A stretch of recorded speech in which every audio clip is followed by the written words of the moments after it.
go to law that will guide us under law 5, powers and duties of the referees. And then I'm going straight into the law because I have the book with me and I believe they will put the page up there. Under law 5, powers and duties, will go to disciplinary action. It says, punishes the more serious offense in terms of sanction, restart, physical severity. I'm sure Coach Steve will explain this one. Physical severity and tactical impact.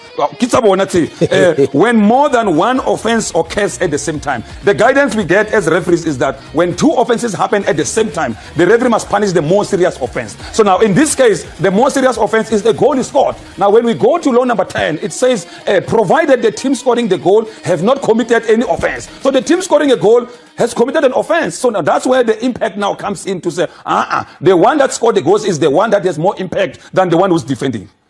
So basically, and I'm just trying to get my understanding here. You're saying there's 2 players. Yes. They are both committing an offense. Yes.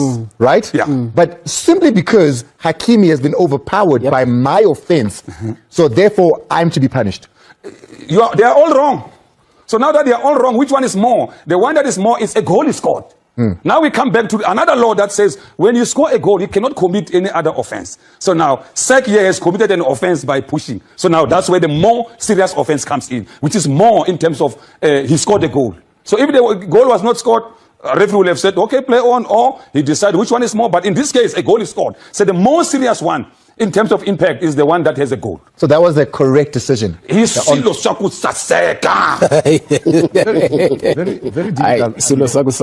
I would have expected one to have VAR reviewing that incident, because I think it's very subjective to say Hakimi was overpowered. You know, because if you see both of them, the hands are extended. You know, but then again, you punish an offensive player.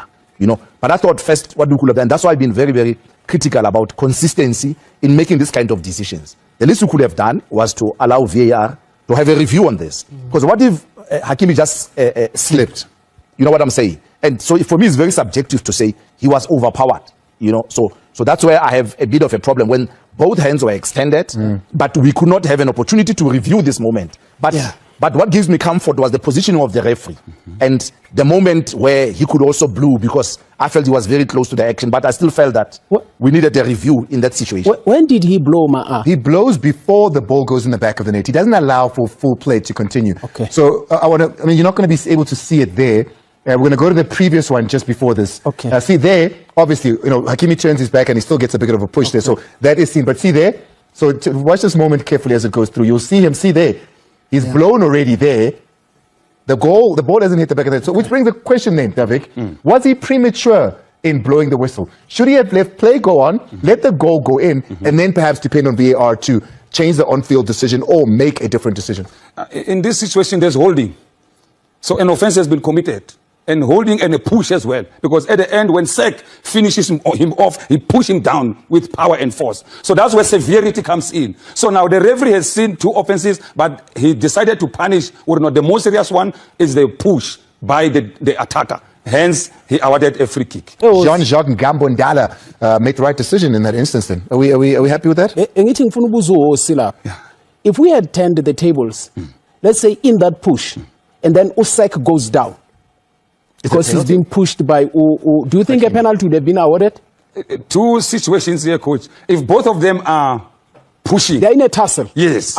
I wanted the same picture. Yeah. But then the one who goes on the ground should actually be the transgressor, could be Usek and not to Hakimi. What would you then have made? Now that's when Doc comes in and say VAR will also check possible penalty. But again, if there's a push, in this instance, I'm just looking at it differently. I'm just looking at the size of the 2 players. Because the Sek was bigger than Hakimi, then obviously he will be seen as somebody who put more force. But I'm looking at the same thing in the view of what Coach Steve is saying. That if it was in Hakimi and a Sadio Mane, and the same thing happens, one is smaller, and the same thing happens, what could the decision be? Sadio Mane goes down. Let's say Sadio Mane heads the ball the same way, but he cools down.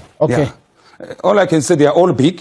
Hakim is big, Sek is big, and then we referee what we see. What we see is what will blow. The what if will come after what if. That's the last point for me, Davik. If you look at the incident, that's why it's a little bit, like for me, subjective.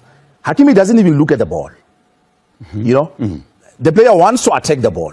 So in this case, the person who's impeding the other, it's Hakimi, because he's not even looking at the ball. If you look at it, I mean, he's not even interested to look what's happening. His concern, if you look at it, his concern is this player. And sometimes, the law sometimes, I know maybe for the offside, is that you have to give the offensive player or the offensive benefit. Team. You know, look at the picture there. You know, Hakimi could have gone in front to play the ball, you know, but he's involved in the tussle, and this player wants to attack the ball. Yeah. He's blocking this player from... He's blocking this player. You see there? He's looking at him. He's not even looking at the ball. Does that matter, Tavik, in the decision-making of this particular incident? When a player comes to you, if you don't look at him, he will put you down. So you have to look for protection as well. But it's normal movement in football. But who's impeding? No, both of them have committed an offense. This is what we see, which is holding an offense and pushing. So now the law guides us in terms of the referee will punish the most serious offense in this situation. Right, let's move on from this one. Yeah. Then the second one, which leads to the penalty, which then leads to the drama that we then saw after that. Was that rightfully a penalty? Let's go to Ijma'a and look at the holding offense inside the penalty area. We see Diouf there holding Udias and pulling him down. So clearly here, I don't understand why Senegal wants to leave the field of play for this offense, because this is clear holding. Penalty should be awarded, and penalty was awarded. Correct decision by Jean-Jacques Ndala to award a penalty. Senegal Let's go back to it. If you can go to the moment there, if you can just take it back a little bit. Let's get to the moment when we see Diaz in front of him there, right? So look at Diaz's right hand, which is what Coach Mangoba was at length to say. Look at his right hand. So obviously he needs to go in front of him in order to hit the ball. In trying to go in front of him, you saw the right hand that is stopping him. How is there any offense committed by the right hand? Go back a little bit more. Go back a little bit more. A little bit more there. A little bit more. You'll see the hand. There it is. There it is. See, you can even see the hand from behind. Oh, from behind. Because he's stopping him from moving forward. What then in that matter?